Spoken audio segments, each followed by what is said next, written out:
సమాధానం చెప్పరండి. మనం అడిగింది కాబట్టి మీకు తెలియ చెప్తారండి. శుభశ్రీ హత్య, క్యాన్సర్ పేషెంట్, ఇల్లు లాక్కున్నారు. 5 ఏళ్ళు ప్రభుత్వంలో మీరున్నారు కదా, గుడ్డుకూరని కానీ బలిదా అవుతున్నారా, లేదంటే లెక్కలు రాసుకుంటున్నారా?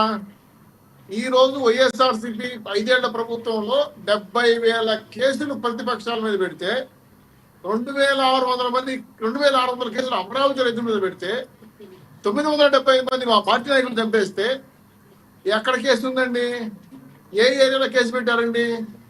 గతంలో మీరు చెప్పిన క్వశ్చన్ అమర్నాథ్ గౌడ్ విషయం పైన అమ్మాయిని ఏదో చేస్తారంటే కాల్ చంపేసిన కొత్తపేటలో తాడేపల్లి గెస్ట్ హౌస్ లో ఉన్న జగన్మోహన్కి కనపడలేదా? మాస్క్ అడిగిందని సుధాకర్ చంపేశారు, అది కనపడలేదా? అనంతబాబుని సుబ్రహ్మణ్యం చంపే జోడ్యం విషయం కాకుండా ఏ అంబేద్కర్ విగ్రహం పక్కన పెట్టి ఫోటోలు తీసిన మీరు ఏ సందేశం తెలుసుకున్న ప్రజలకి?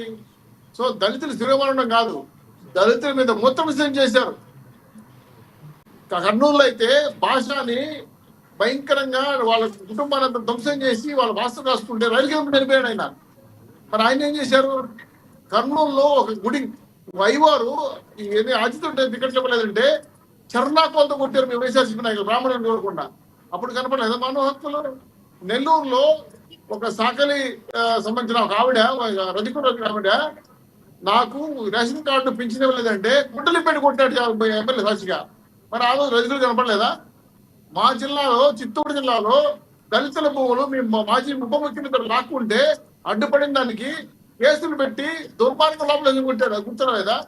అంతెందుకు సార్, మీ సొంత పార్టీ ఎంపీ రఘురామకృష్ణరాజుని పాదాలు కాళ్ళు అడిపెట్టి కొట్టాడు, దిక్కులేదా మీకు?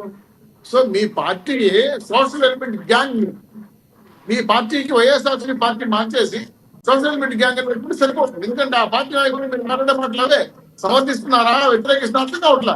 5 ఏళ్ళు మీరు పార్టీలో ఉండి, 5 ఏళ్ళు ముఖ్యమంత్రిగా ఉండి, ఈ రోజు వచ్చి ఉడమేరు పొంగిందారు మునిగిపోయిన విజయవాడకి గండులు పోయకుండా పూర్తిగా అబద్ధాలు. నేను 2 పాయింట్లు చెప్తా.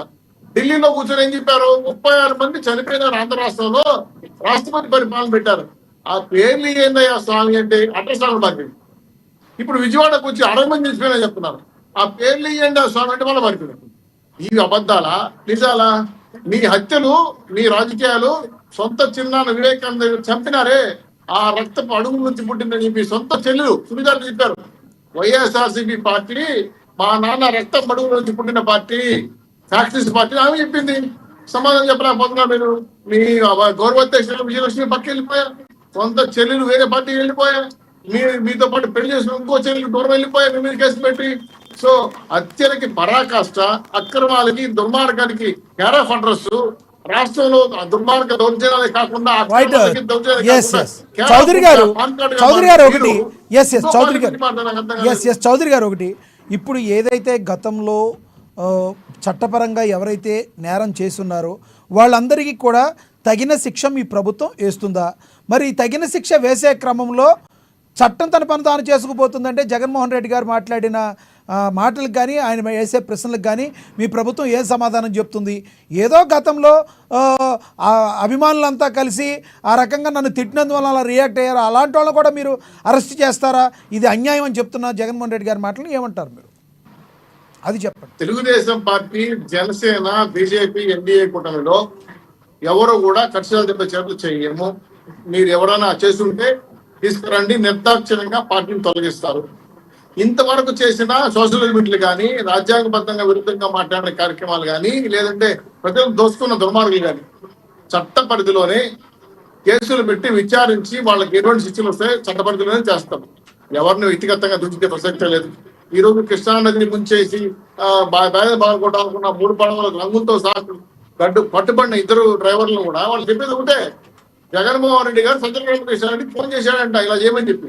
ఆయన నందిగాం సురేష్ చెప్తే వాళ్ళు ఈ రోజు రఘురాములు, తులసిరామ్ కూడా ఫోన్ చేసి ఆ ఉషాద్రి పడవలు అడ్డం పెట్టి పాల్గొనమని చెప్పారంట. అంత బయటకు వచ్చింది కదా, లీకులు వచ్చాయి కదా, ఫోన్ ట్రాకింగ్ అంతా కూడా. సో దీనికన్నా కుట్రదారులు మీరే కదా. సో ఇటువంటి పరిస్థితుల్లో చట్ట పరిధిలో కదాంబరి చిత్రనారాయణ కేసు కానీ, ఆ గోరంట్ల మాధవ్ కేసు కానీ, దువ్వాడ శ్రీనివాస్ కేసు కానీ, ఇలా వస్తున్న అన్ని కేసులు మొన్నటి వరకు మా పార్టీ నుంచి వేరే పార్టీ నుంచి మా పార్టీలో చేరిన ఆదిమూలం కానీ ఇవన్నీ చూస్తే భయం కలిగిస్తారు సార్. మా ఎమ్మెల్యే కేసులు పెట్టారు, విచారిస్తున్నారు. అందరినీ కూడా చట్టపరిధిలో తీసుకొస్తాము, చట్ట పరిధిలో శిక్షిస్తాము, వ్యక్తిగత కష్టానికి మీరు పోము కాబట్టి మీరు రాసుకోండి మాకు ఇచ్చింది 124 సీట్లు ఒళ్ళు దగ్గర పెట్టుకొని పరిపాలన చేయమని చెప్పి ప్రజల మీద దౌర్జన్యం చేయమని Right. చెప్పి కాదు. మేము ప్రజలకు సేవ చేస్తాం, ప్రజలతో ఉంటాం, ప్రజల కోసం పడతాం, ప్రజల కోసమే సేవ చేస్తాం. ఎస్ అంతేగాని మళ్ళీ